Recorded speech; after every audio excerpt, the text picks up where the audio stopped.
آپ فلسفے کی جب کوئی بھی کتاب پڑھیں، خصوصاً جدید فلسفے کی، تو جو سب سے پہلا چیپٹر ہوتا ہے وہ خدا کے وجود کے تعلق سے ہوتا ہے، اور اس میں ایک سوال بار بار کیا جاتا ہے، وہ یہ ہے کہ کیا خدا اس بات پر قادر ہے کہ وہ ایک ایسا پتھر بنا سکے کہ جس کو وہ خود نہ اٹھا سکے؟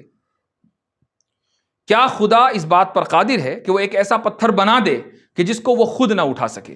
اب عام طور سے لوگ یہاں پھنس جاتے ہیں، اگر وہ یہ کہیں کہ قادر نہیں ہے تو خدا کی جو قدرت کاملہ ہے اس کا انکار لازم آتا ہے، اور اگر وہ یہ کہیں کہ قادر ہے تو اب اللہ رب العزت کے عاجز ہونے کا مسئلہ آتا ہے کہ بھئی اس نے ایسا پتھر بنا دیا کہ جس کو خود نہیں اٹھا سکتا، اس کا مطلب وہ عاجز ہوا۔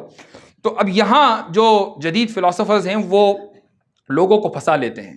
ایسے بہت سے لوگ ہیں مسلمان کہ جنہوں نے فلسفے کی کلاسز لیں اور چند ہی دنوں میں وہ ایتھیسٹ بن گئے، چونکہ ان کو لگا کہ ان سوالوں کا کوئی جواب نہیں ہے اور کوئی جواب مذہب نہیں دے سکتا، لہٰذا بہترائی یہ اس میں ہے کہ ہم مذہب کو چھوڑ دیں اور ہم اس نظریے کے قائل ہو جائیں۔ کتنی ہی بڑی تعداد مسلمانوں کی ایسی ہے کہ جو اسکولوں اور کالجوں میں جا کر ایتھیسٹ بن گئی۔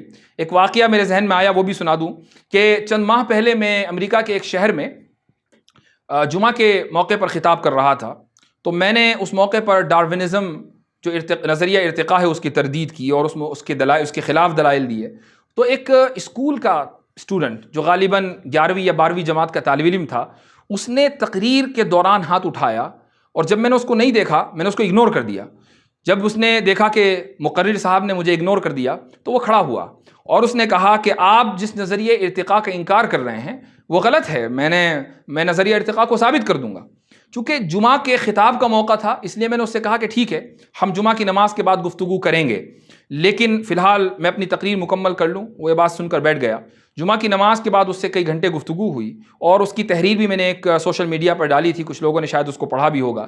اس میں اس شخص نے، اسکول کا طالب علم، اس کے نظریات اور عقائد سے ایسا لگا کہ وہ اب اسلام میں باقی نہیں رہا، حالانکہ مسجد کے اندر موجود ہے، جمعہ کی نماز پڑھنے آیا ہے، اس کی والدہ حافظہ قرآن ہیں۔ وہ کہنے لگا کہ میں اپنی والدہ کی وجہ سے ان کا دل رکھنے کے لیے مسجد میں آتا ہوں، لیکن مجھے تو شک ہے کہ اللہ موجود ہے یا نہیں، اس لیے کہ ڈارون نے بتا دیا کہ جو مخلوقات ہیں، جتنی بھی تخلیق ہوئی ہے، نیچرل سلیکشن کی بنیاد پر ہوئی ہے، خود بخود چیزیں وجود میں آئی ہیں، کوئی خالق نہیں ہے۔ تو اسکولوں میں اس طریقے سے تعلیم دی جاتی ہے، کالجز میں، یونیورسٹیز میں، کہ جس سے انسان الحاد کا اور دہریہ پن کا وہ شکار ہو جاتا ہے۔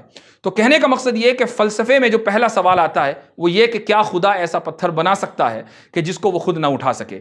تو اس کا جواب ایک شخص نے مجھ سے یہی سوال کیا ڈیبیٹ کے دوران، تو میں نے اس کو تھوڑا سا تفصیلی جواب دیا، لیکن یہاں میں مختصراً عرض کروں گا۔ میں نے اس کو ایک مثال سے سمجھایا۔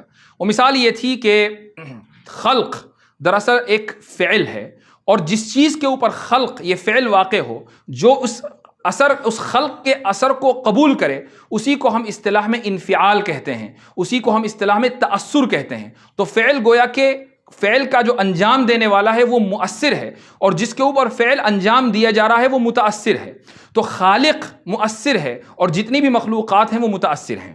یہ سمجھنے کے بعد پھر میں نے اس سے کہا کہ ایک مثال لو، سورج ہے مثلا، تو سورج کی جو روشنی ہے اور اس کی حرارت ہے وہ مختلف چیزوں کے اوپر پڑتی ہے۔ اگر حرارت کے اعتبار سے دیکھا جائے تو سورج مؤثر ہے اور جتنی بھی چیزیں ہیں وہ متاثر ہیں، لیکن متاثر میں 3 طرح کی چیزیں ہوتی ہیں۔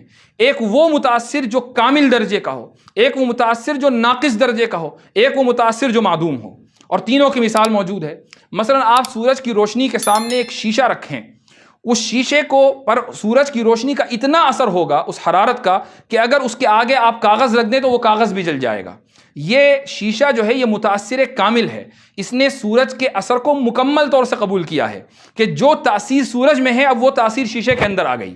متاثر ناقص کی مثال یہ ہے کہ ایک پتھر ہے، اس کے اوپر مستقل سورج کی روشنی پڑ رہی ہے، تو سورج کی روشنی کی وجہ سے وہ پتھر گرم ہو جائے گا، لیکن یہ نہیں ہوگا کہ اس پتھر کے محاذات میں اگر کوئی چیز آ جائے تو وہ چیز بھی جل جائے۔ یہ مثال ہے متاثر ناقص کی۔ اور ایک چیز ہے متاثر معدوم۔ متاثر معدوم سے اس کی مثال یہ ہے کہ مثلا ساؤنڈ ویوز ہیں، میں بول رہا ہوں تو ویوز کے ذریعے آپ تک میری بات پہنچ رہی ہے، یہ جو ویوز ہیں ان کے اوپر بھی سورج کی روشنی پڑ رہی ہے چونکہ اسی کائنات اور اسی دنیا کے اندر موجود ہیں، لیکن یہ ویوز سورج کی روشنی یا اس کی حرارت کو قبول نہیں کر رہی ہیں چونکہ یہ متاثر معدوم ہیں۔ میں نے اس سے پوچھا کہ یہ بتاؤ کہ کیا متاثر معدوم کی وجہ سے یا متاثر ناقص کی وجہ سے مؤثر کے اوپر کوئی فرق آیا؟ کیا آپ یہ کہہ سکتے ہیں کہ چونکہ ساؤنڈ ویوز کے اوپر سورج کی روشنی اثر انداز نہیں ہو رہی ہے لہٰذا سورج ناقص ہے؟ کیا یہ کہا جا سکتا ہے؟ ہرگز نہیں۔ سورج کی روشنی اور اس کا عمل اپنی جگہ ہے۔ ایسے ہی خالق، ایسے ہی قادر، جو قادر مطلق ہے وہ مؤثر کامل ہے۔ اب سامنے دو چیزیں ہیں، تین نہیں دو چیزیں ہیں۔ ایک متاثر کامل ہے، وہ تمام مخلوقات ہیں، وہ تمام کی تمام اللہ کی قدرت کے تحت ہیں، اور ایک متاثر معدوم ہے، وہ تمام چیزیں جو محال ہوں۔